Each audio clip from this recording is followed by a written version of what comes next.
Rome did not fall into empire overnight. It was pushed and pulled and finally reshaped by men who discovered that power no longer came from law but from loyalty. Before the Caesars, before Augustus, there was Gaius Marius. He never called himself king, he never wore a crown. Yet with his decisions, Rome would never again be ruled the same way.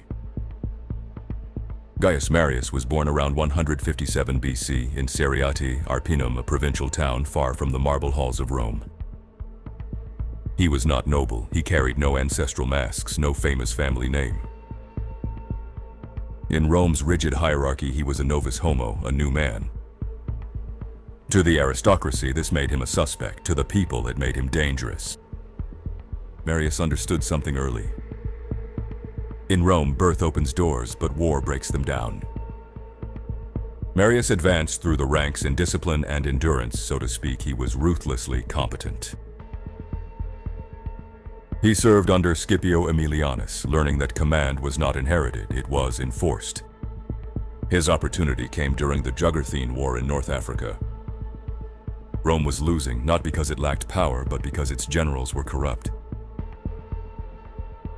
Marius positioned himself as a man of action, a man of the people, a man unafraid to challenge the Senate. When he returned to Rome, he did something unthinkable. He ran for consul against the aristocracy and won. From here on out, the Republic changed forever. Before Marius, Rome's armies were citizen militias, property-owning farmers, loyal to the Republic. Service was a duty, not a career. In effect, Marius broke this system. He recruited the landless poor, men with nothing to lose, men who would fight for pay, plunder, and land as reward. The state armed them, the general paid them, the general promised them retirement.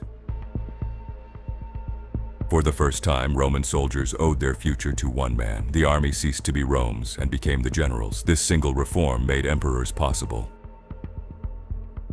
Soon after, Rome faced annihilation. The Cimbrian Teutones, massive migrating tribes, crushed Roman armies and moved toward Italy. Panic spread throughout the land and Rome turned to Marius. He was elected consul again and again and again. He was elected 7 times in total, unconstitutional, unprecedented, but Rome no longer cared about tradition, only survival. Marius did not disappoint. He destroyed the invaders in a series of brutal battles. After the events, he was hailed as the third founder of Rome, the savior of Italy. Yet the Republic had paid a price. Law had bowed to necessity. Marius's greatest enemy was once his subordinate, Lucius Cornelius Sulla. Their rivalry was not personal, it was ideological. Marius represented popular power and military loyalty. Sulla represented aristocratic authority. When Sulla marched his army on Rome, something sacred was broken. Rome had been conquered by Romans. Marius fled, returned, and then unleashed terror. In his final return to power, Marius sanctioned executions without trial, political murders, and Senate bloodshed. Heads were displayed, enemies erased. This was not monarchy, but it was no longer a republic. The violence of empire arrived before the empire itself. Marius died in 86 BC, aged and embittered. He believed he had saved Rome, protected the people, and defeated corruption. But history would judge differently. He proved that armies could decide politics, that law could be overridden by crisis, that power belonged to whoever commanded loyalty.